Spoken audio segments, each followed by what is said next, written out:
Bonjour à toutes et à tous. Je suis ravi de vous retrouver pour ce webinaire organisé autour d'un sujet crucial pour toutes les entreprises françaises qui arrive très prochainement, à savoir la facturation électronique obligatoire. Je m'appelle Nathan, je suis responsable commercial de la société Conseil Plus. L'idée, c'est que ensemble, nous essayons de comprendre pour les sociétés qui ont un ERP SAP comment cette réforme va s'appliquer concrètement, pourquoi il est fondamental de se préparer dès maintenant et comment on peut le faire finalement de manière efficace et adaptée à l'environnement SAP. Conseil Plus est un acteur partenaire reconnu de l'écosystème SAP et on va vous montrer à travers ce webinaire ce qu'on a pu déjà éprouver avec le temps. Je voudrais simplement, avant de rentrer dans le vif du sujet, vous présenter en quelques mots Conseil Plus. Nous, on est un cabinet, donc partenaire Gold SAP, donc le plus haut niveau de partenariat qu'on peut avoir avec SAP, depuis 20 ans. Et on est uniquement partenaire SAP, donc ce qui veut dire qu'on déploie les solutions SAP, donc toutes solutions ERP, bien entendu, mais aussi des solutions analytiques ou des choses des add-ons qu'on a pu développer autour et à l'intérieur de l'écosystème SAP. Donc notre cabinet, on est présent à Paris, dans le 13e arrondissement. On a aussi un bureau à Tours, également en France. Et puis, historiquement, on a aussi pas mal de clients en Afrique de l'Ouest, francophones, où on a aussi un bureau, au Royaume-Uni récemment, et en Italie, où on a déjà déployé pas mal de projets ces dernières années. Le cabinet comprend environ 80 collaborateurs, et ces collaborateurs ont des compétences qui sont assez diverses et variées. On a des consultants technico-fonctionnels sur différentes solutions ERP. On a aussi une équipe d'une dizaine de développeurs. On a également, bien entendu, un service support dédié pour vous accompagner dans tous vos projets. Donc, on est un cabinet spécialisé SAP dans lequel on est capable de maîtriser l'ensemble du cycle de vie de vos solutions SAP, à la fois dans la réflexion de ce que vous pouvez mettre en place et aussi l'approche que vous pouvez avoir face aux solutions SAP du marché, jusqu'à, bien entendu, l'intégration et l'implémentation de la solution, et derrière le support. Mais aussi, quand on parle de support, ce n'est pas uniquement du support correctif, on parle aussi de prise en main des solutions et qui sont évolutives chez SAP et comment on peut aussi les faire évoluer chez vous.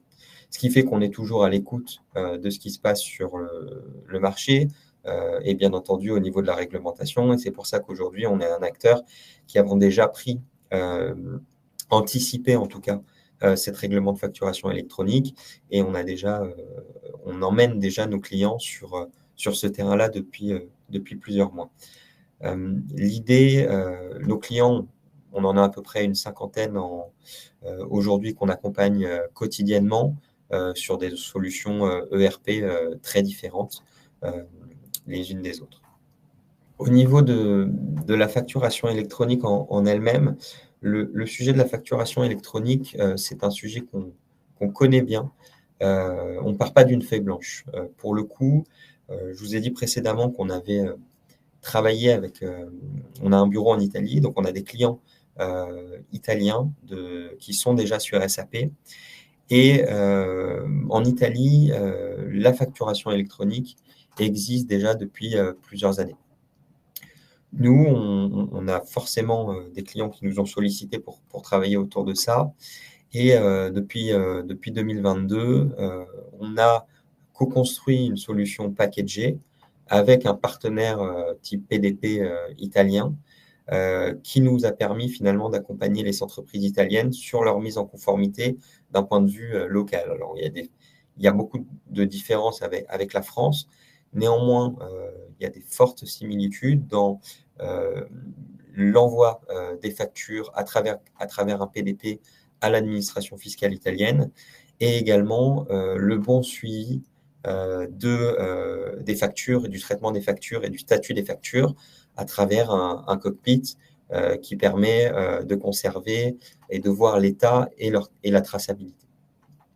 Donc ça, c'est une première chose. Donc, on connaît bien le sujet et on a pu déjà le faire et équiper de cette solution des clients qui étaient sur des ERP SAP.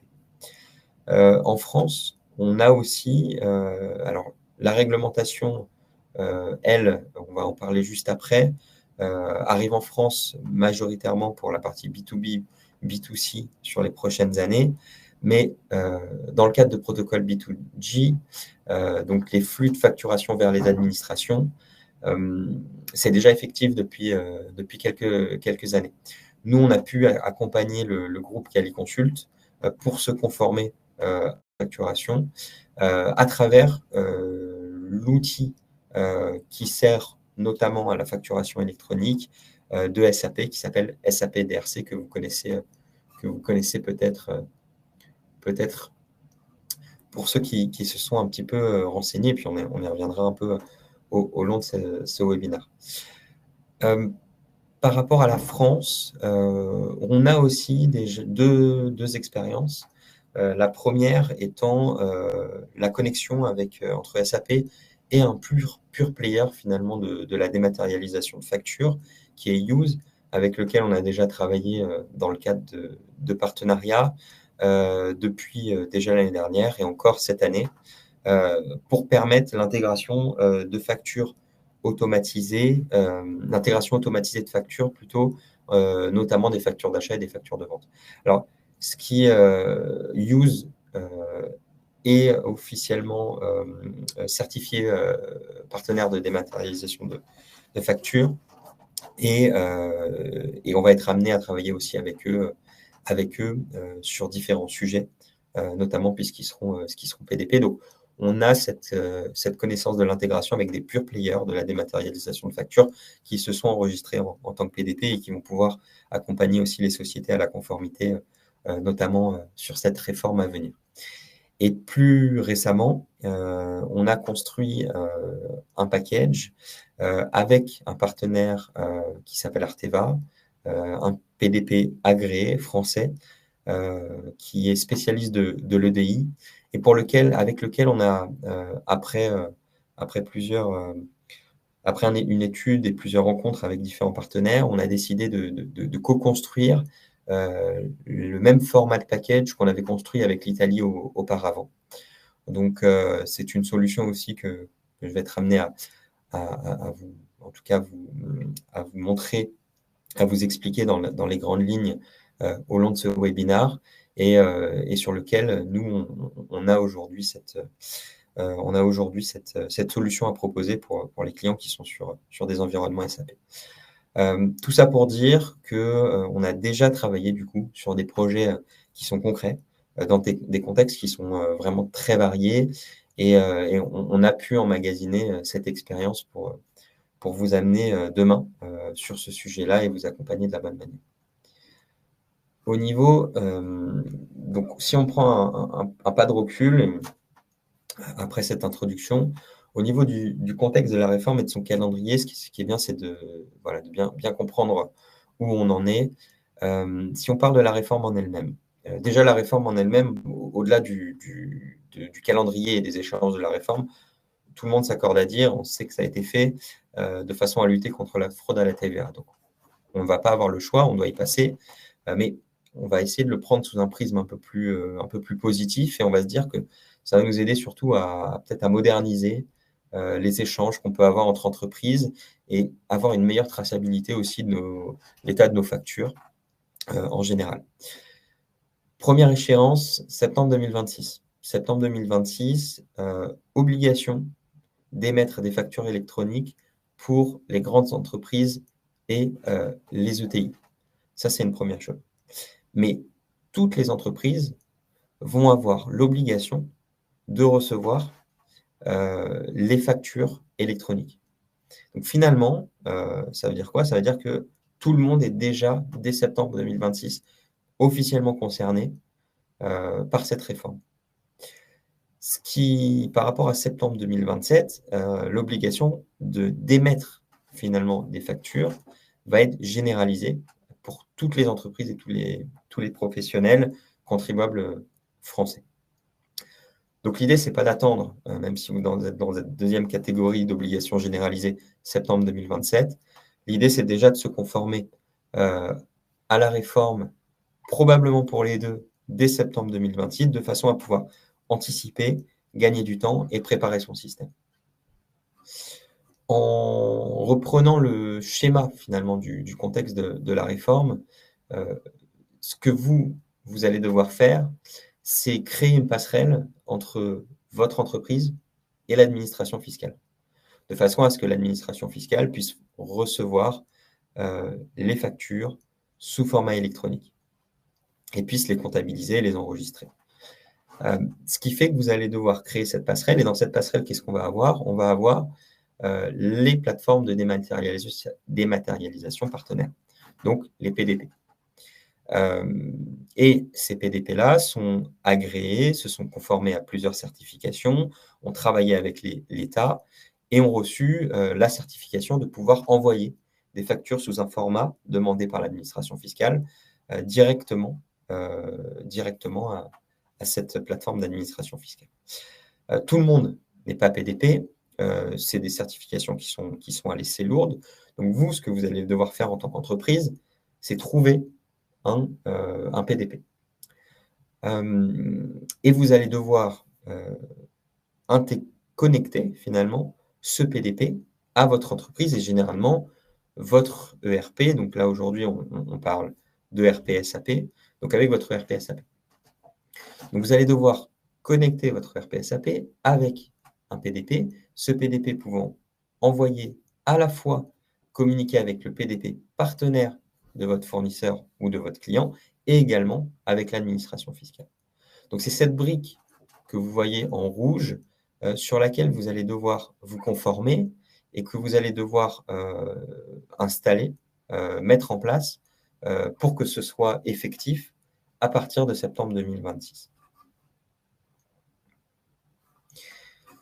Pour ça, vous avez finalement deux approches différentes, deux approches possibles.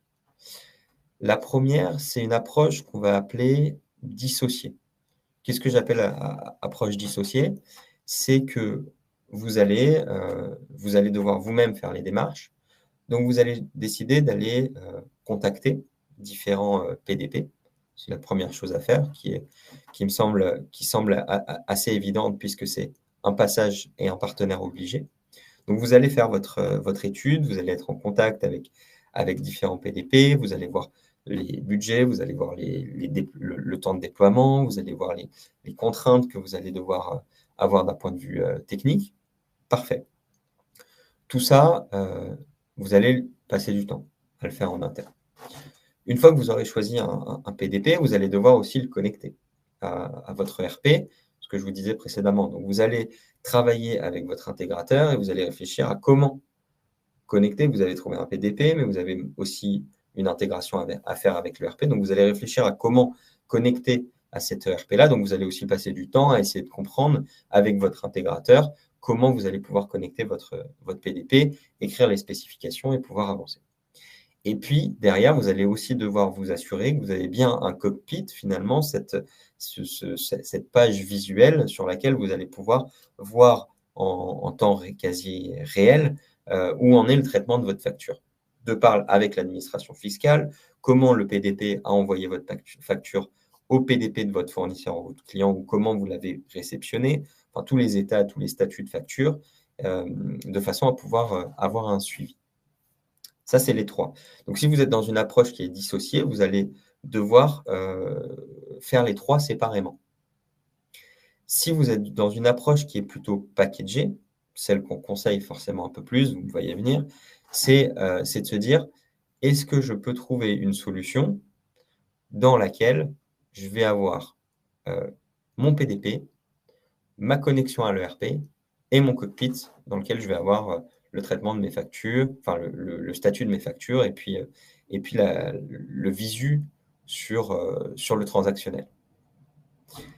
Dans un premier cas, l'approche dissociée, ça peut avoir un avantage, ça peut remettre pas mal en concurrence. Vous pouvez peut-être, si vous avez le temps, vous pouvez entrer dans plus de détails. Ça vous fait aussi travailler avec beaucoup de partenaires différents et vous donner une vision un petit peu plus globale de ce qui se fait sur le marché.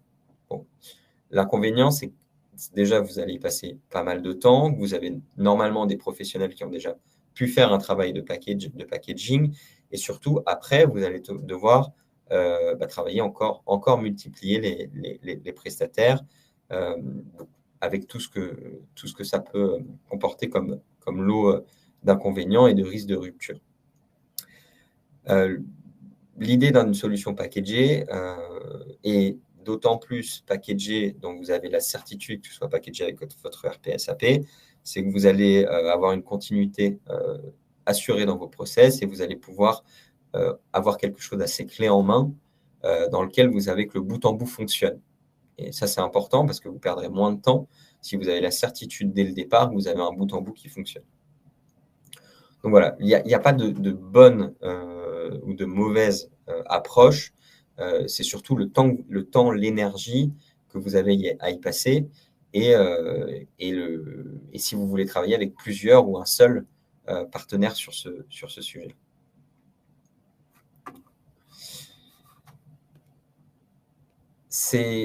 Alors, l'approche va aussi se définir sur les questions que vous pouvez vous poser. Si vous ne savez pas trop comment faire entre approche dissociée, approche packagée, si vous ne savez pas trop non plus comment aller choisir, quelles questions poser, comment aller choisir un PDP, comment spécifier vos besoins, etc. Ça, c'est des choses sur lesquelles nous, on peut vous accompagner.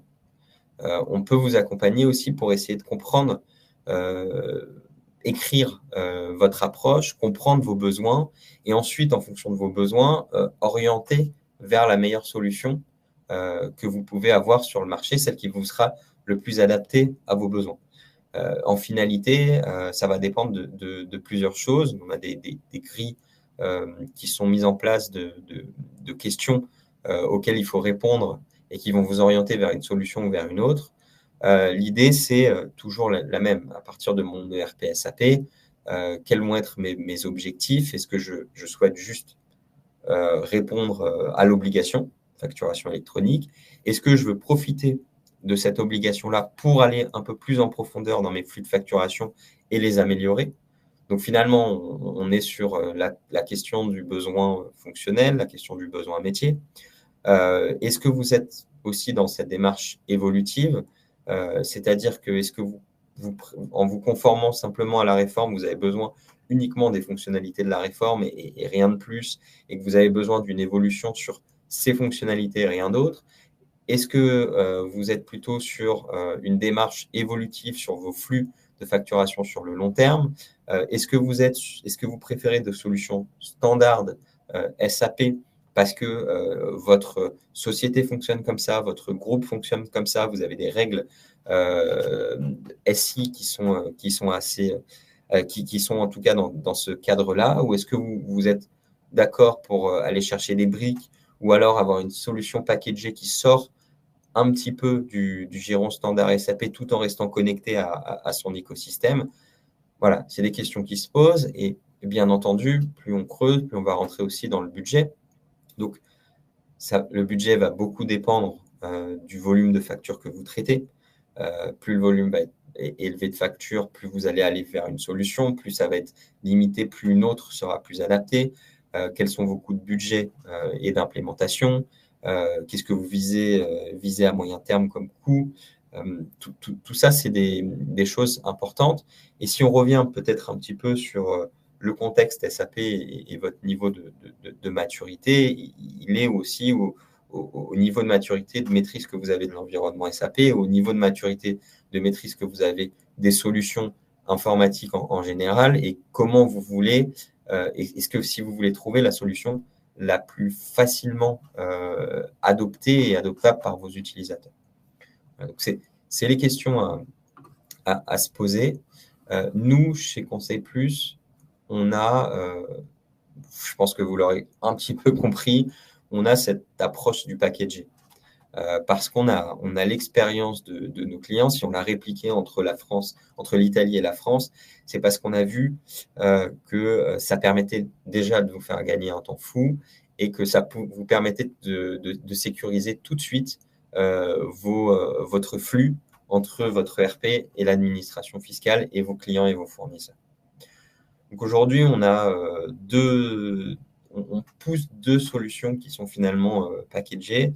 On a une solution qui s'appelle Easy to Invoice, qui est une solution qui est conçue par notre cabinet Conseil Plus et qui a été vraiment et spécifiquement pensée pour nos clients utilisateurs SAP, tout ERP confondu. Donc, on est sur finalement un add-on qui va s'intégrer directement dans SAP, ce qui va vous permettre aux utilisateurs de continuer à travailler dans votre environnement habituel sans rupture de process, sans double saisie. Cette solution, elle prend en charge l'ensemble des flux de facturation électronique. On est sur des documents du type facture client, facture fournisseur, avoir à compte, facture rectificative, obligation d'e-reporting, bien entendu, dans son ensemble. Et voilà, elle est spécifiquement faite pour se conformer à la réglementation française de la facturation électronique et qu'elle est évolutive sur ses exigences. Exactement. On travaille avec, comme je vous le disais juste avant, avec un PDP agréé qui est Arteva, qui est immatriculé, qui a été très rapidement immatriculé, qui fait partie des réunions avec l'administration fiscale et des groupes de travail avec l'administration fiscale. Et les factures sont extraites du système SAP, automatiquement converties dans un format légal. Ça, je crois qu'il y a 3 formats, Facture X, UBL et C2I, transmises au PDP qui les achemine directement vers les clients, les fournisseurs ou le portail d'État. Donc, voilà, on est sur un add-on qui va gérer les factures entrantes, les factures sortantes aussi, avec tout ce qui compte comme les validations, les refus, les règles prédéfinies et le cockpit de suivi justement du traitement et du statut des factures. En plus de ça, toutes les factures seront aussi archivées légalement.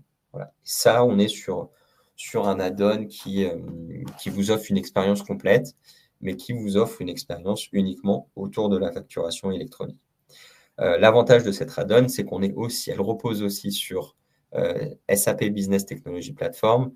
Donc, elle est évolutive, elle est interopérable et elle est aussi alignée avec la stratégie Cloud SAP développée dans les standards. Donc, facilement maintenable et vous restez dans cet environnement. On a le deuxième